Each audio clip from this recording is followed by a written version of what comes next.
All right, well, I think I'm going to go ahead and get started. So if you would like to say hi in the comments, it's always great to see who is out there watching. And if you want to tell us where you're tuning in from, that's always great as well. So welcome to another live stream journaling session. Just to kind of recap, I've been working in a small little book that I made, a little pamphlet stitch booklet, and doesn't have a lot of pages, but I used a Strathmore 500 series mixed media paper. So it's a real high quality paper.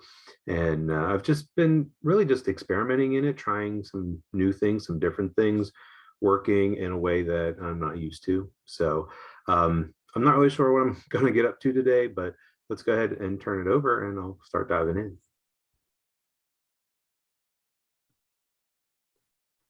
So like I said, I've got my little book here, and I've only kind of worked in up to about halfway. This is the center, and I haven't really done anything to those pages yet. I think what I'm trying to do is kind of establish kind of the what I'm working on, what I'm doing up front here. So I think today I want to at least start off with working with some pen and doing some different things. Um, so I've got got an acrylic paint marker, and I've got a brush pen. So I just kind of want to play around with those. I talked last time about possibly using acrylic in this. So I really don't mind if it gets really busy and if things get a little messed up, because the acrylic has the ability to kind of cover up and, kind of um, maybe fix things or obscure things. Uh, so anyway, I think right now, like, things are a little bit kind of all the same value. And what I want to do is to add some black ink to it. So that's going to bring a little bit of contrast. And I'm not really sure what I'm going to do, how this is going to tie together. I think I just want to play around with these materials just to kind of add just another layer of things. And with the brush pen, I've really been enjoying it. I've been using it in my big journal, but it's really cool. The ink is totally waterproof. I haven't seen any evidence of it like running or smudging whenever I paint over it. Of course, I let it dry completely.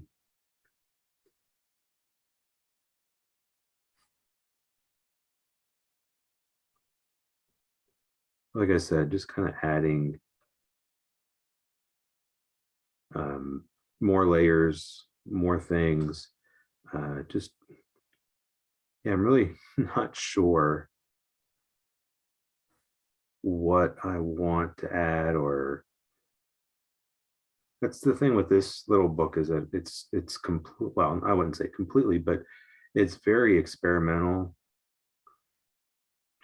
Um, it, I think because I made the book, and that it's really doesn't use up a lot of paper. It's small. It kind of gives me permission to play around and explore. I think I'm gonna go ahead and continue that on the other side.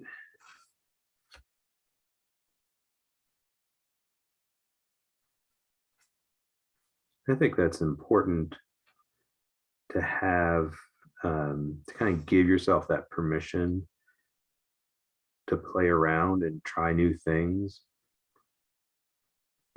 I know I get sort of stuck in the rut, in the habit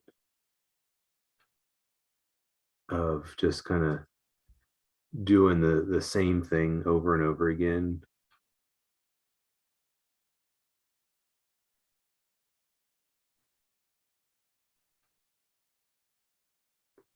So the brush pen that I'm using is a Pentel pocket brush pen, and I was turned on to it by Austin Kleon, and it actually has a brush tip. It's not like a firm tip; it's actually individual hairs, but it's a probably nylon. And it has an ink cartridge that goes inside of it. So I like being able to get this variety, get some thin marks and some thick marks.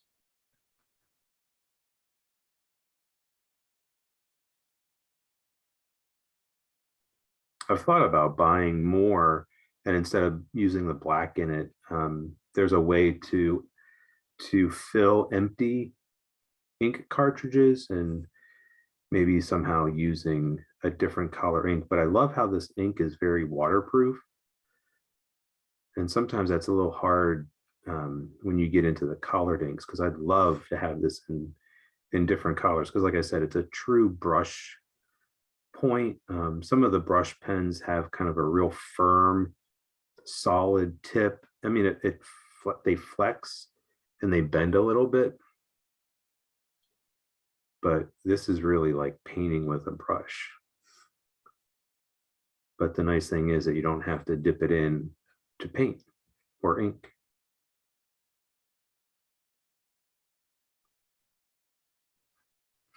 Somebody once asked about like, well, why don't you just paint with a paintbrush? It's like, yeah, you can, but you always have to stop and load the brush.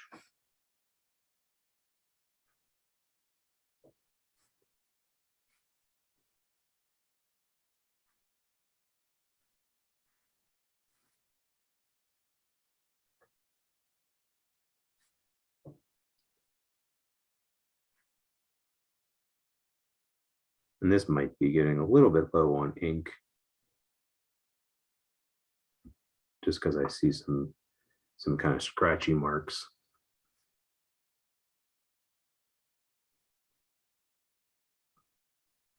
Yeah, I've been, Bonnie said something about the color combination. I've been just using the same kind of color scheme. This is a color scheme that I've used a lot throughout. There's just something about it. I think what it is that there's always like a wide variety of values. So I can start off with yellows, which are the lightest values, and then go into some of the browns. And then, so it's like I've used yellow, I've used a yellow ochre, I've used the mustard colored Inktense pencil, a baked earth, which is a terracotta kind of color, and just all the way through to kind of like to the reds. And so if there's one color combination I've used more than any, it's probably all this. And the black just creates some nice contrast with it.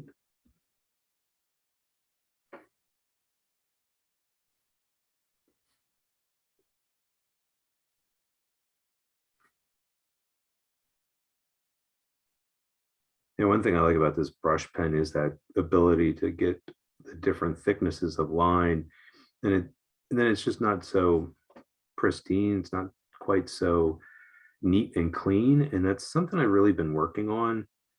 Part of it is that I get caught up and really I use the word persnickety a lot with it. I can be a bit of a perfectionist, and so sometimes I can spend a lot of time trying to make things very neat and clean and have straight or clean or smooth edges.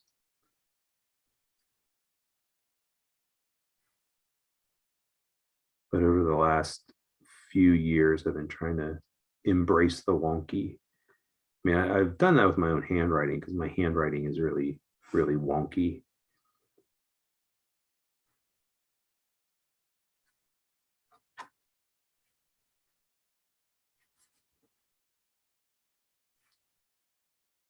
Again, trying to make it flow from one page to another. Somebody once asked, whenever I was working on the emergence journal, if I had ever thought about doing an accordion book, so you can paint on a long piece of paper and have one continuous design, and then fold it up. And there's a way that you can fold it and stitch it so that it's more like a conventional book and not an accordion book. And I've thought about that, but there's something interesting and challenging about having more of a conventional book and then thinking about how everything kind of ties together. Let's see, where am I? Okay. I think I'm just going to continue this through to the middle.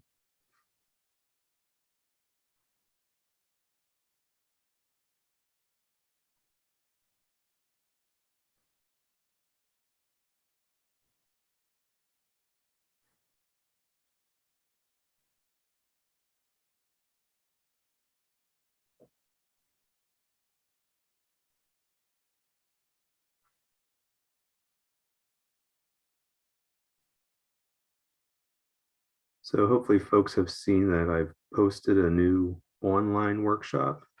So I can take some time to do some shameless self-promotion. It's actually going to sort of tie into some of these things that I've been doing in this book and in that emergence journal, but it's going to be more instructional, more of a class. It's called Beyond Blank Pages, if anybody's interested in it. Some of you may have already signed up for it. I appreciate that. Going to do things a little bit differently in that class. Going to do, I've had, most of my classes have been live online. This is going to be pre-recorded lesson. So the instruction is going to be all pre-recorded, but I'm going to have some live sessions as well. So that way the live stuff is going to be more sharing, not so much instruction.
Just kind of sitting here thinking about like how I've been building up the layers. There's lots of different ways. I was just kind of thinking about how there's lots of different ways to create textures and layers. And thinking about how sometimes folks do jelly prints and, you know, you can build up so many different layers with that technique. I haven't done jelly prints before. They look like a lot of fun, but I kind of feel like, okay, do I need one more thing to get caught up in? All right, I think I'm going to stop there with the black. The other thing is I pulled out that red acrylic paint marker. And I am thinking about doing acrylic paint in this. But I wanted to do something like, I've got kind of those red veins, for lack of a better word, that kind of run throughout.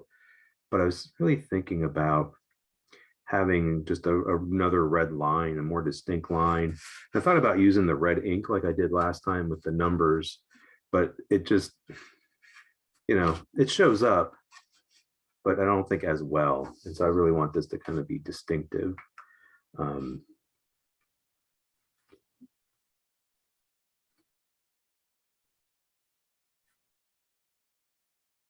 I know I've talked about it before in some previous live streams, but I kind of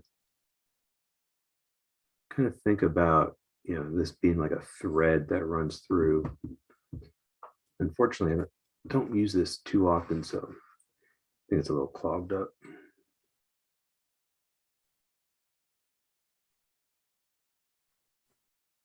But it's kind of like a red thread that runs through. And with it being acrylic, it's not super opaque, but it can go over top of that black ink, and it's a little bit thicker and it's a little bit more distinct than the red ink pen.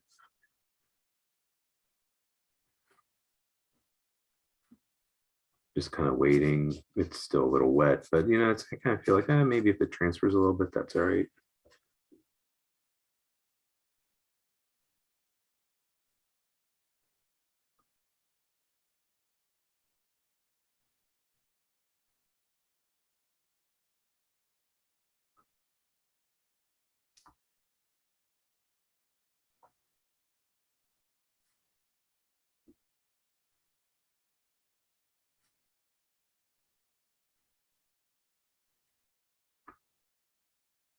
So this paint marker is actually one that I've filled up myself. So the brand Montana, they have their own line of paint markers, but you can actually buy empty paint markers. And so that's what I did. And the reason is that I had a bunch of golden high flow acrylics. And so I was using those, and then I had seen where you could use them in paint markers. You can use them in dip pens. So it's the paint is the consistency of ink. And so whenever people ask me like, oh, what brand paint marker is that? I'm like, well, it's kind of a little bit of my own devising. I know there are Posca is a very popular brand, and I've used them and I like it. The red is a little bit on the pink side.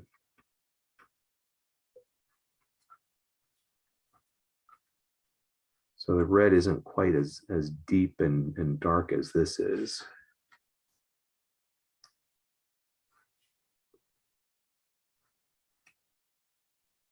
But the nice thing about the Posca markers are that they are very opaque.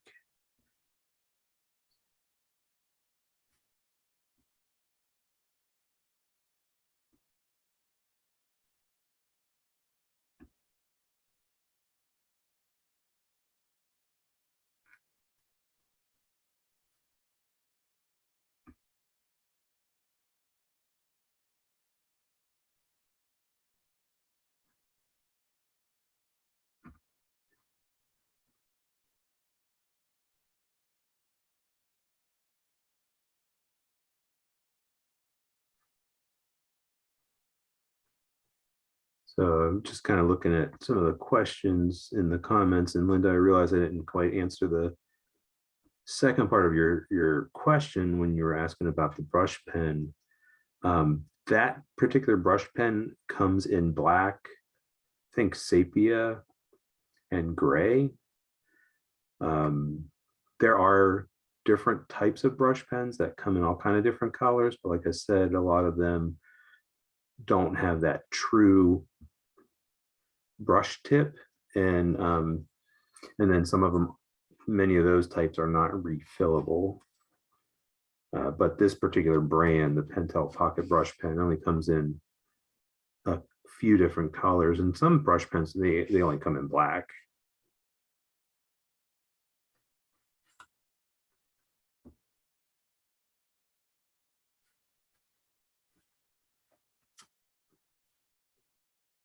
So it's like that line that I've been doing doesn't stand out super strongly, but I think at this point that's okay.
So what's nice about these paint markers, since they are empty, I can easily refill them.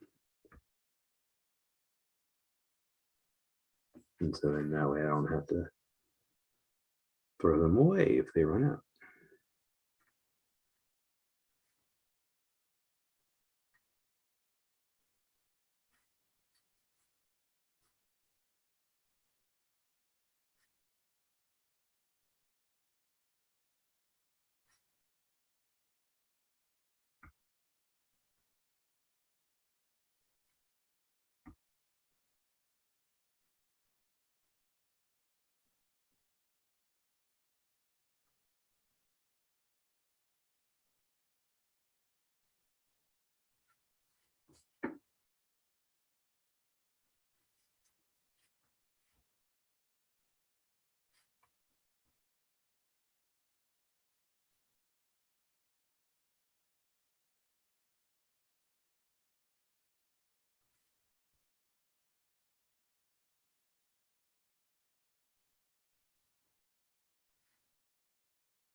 Just gonna let that trail off there.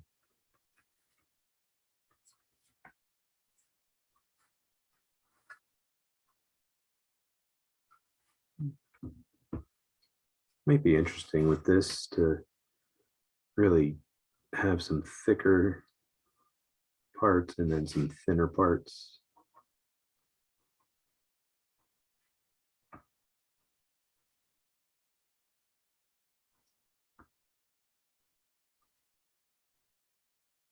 There's something that I like about this kind of slow and methodical way of working.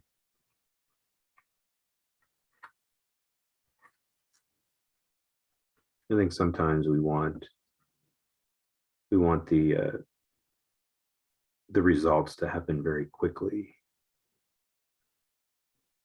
and so we get really excited, you know, when. But it's what I call high payoff techniques.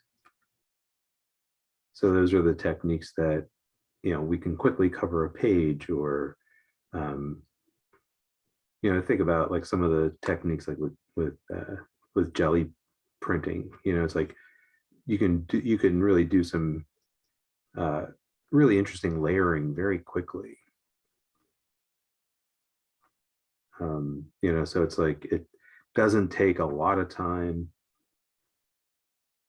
and you know, it's like you have a page covered, or you have, you know, something really going.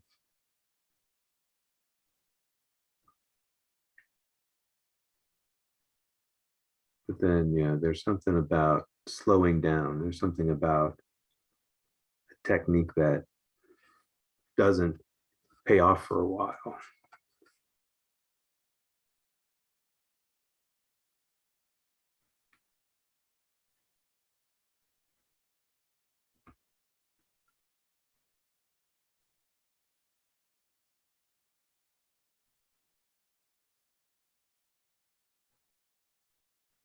One of the things I'm enjoying about this little book is just really thinking of it as this singular piece.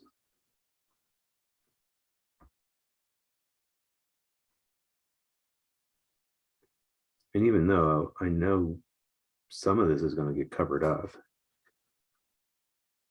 whether it's with more collage or with acrylic paint,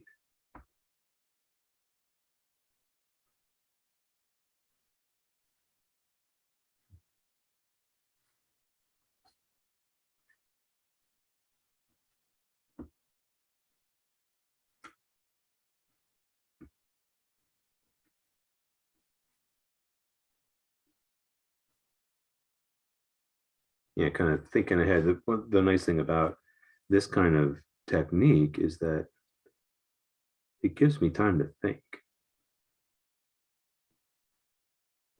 So as I'm working, ideas sort of easily pop up.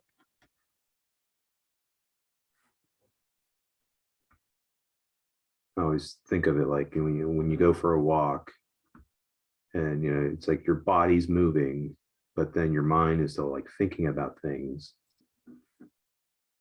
And then it's like all of a sudden you get this idea that pops in your head, or maybe like a solution to a problem or an idea for a piece of art. So I kind of feel like that with this, is that it's going slowly.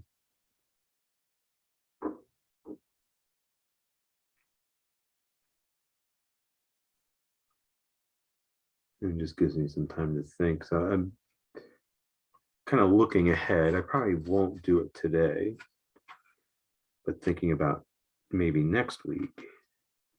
So I'm thinking about going back with some more collage.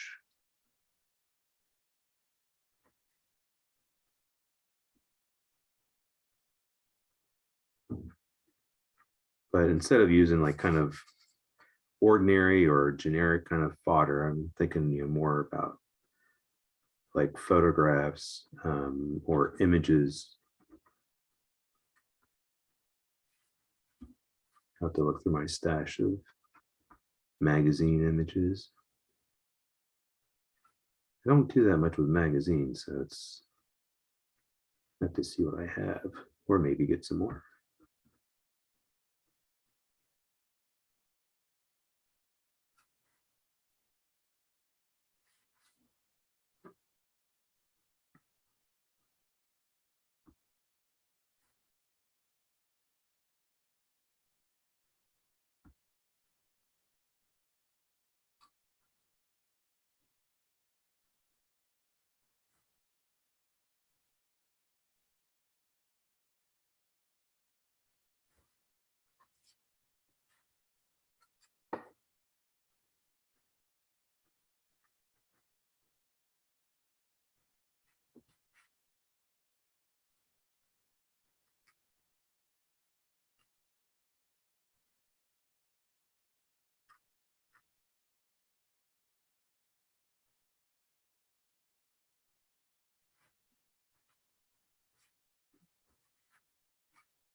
That line stands out just a little bit more.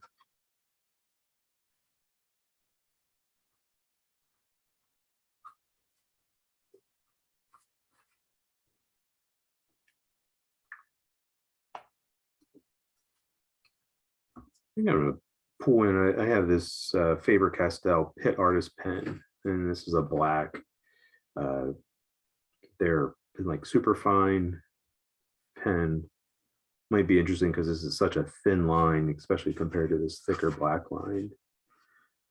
So it might be interesting to kind of contrast some of the thicker line with some of these thinner lines.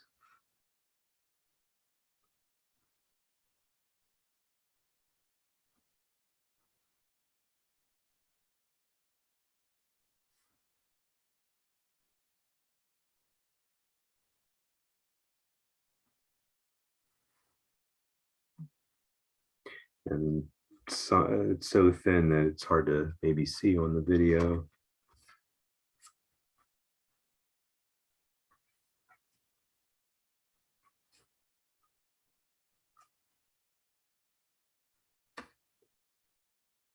One thing about a book this size, just kind of thinking about, um, like wanting to, if anybody was wanting to see it a little bit better, is that it's easy to, sorry, I'm trying to concentrate.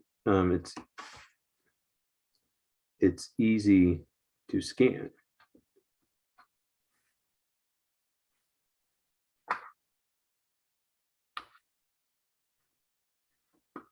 All right, I know I made that mark.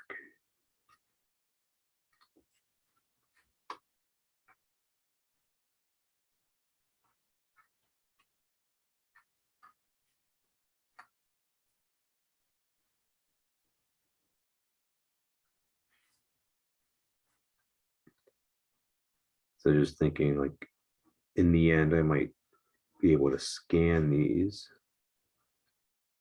so that folks can really get a good look at them.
Definitely feel like this journal is becoming about mark making.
All right, let's take a look and see what I've done.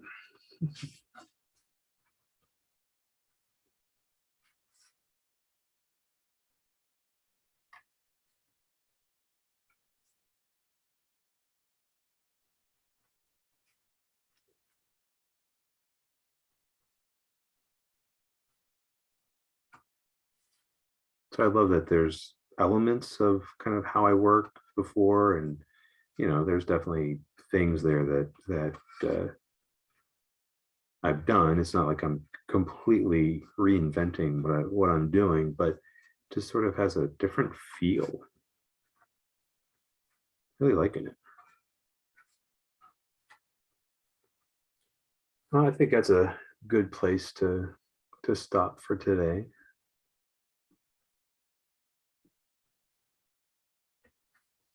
All right. Well, I hope you enjoyed kind of this mark making journey that I've been kind of going on the last few weeks with this little book. Like I said, probably next week I'm thinking collage, but who knows? Things can change between now and then. As always, if you have any questions or comments, of course, put them in there and or put them in the comments. But anyway, just let me know what you've been thinking. Let me know if you've been working on your own stuff. I'd love to see it. So you can always pop those in the comments too, or you can post them on social media and tag me in them. But anyway, I appreciate you tuning in today. Let me know if you have any questions or comments or concerns. And until next week, happy creating.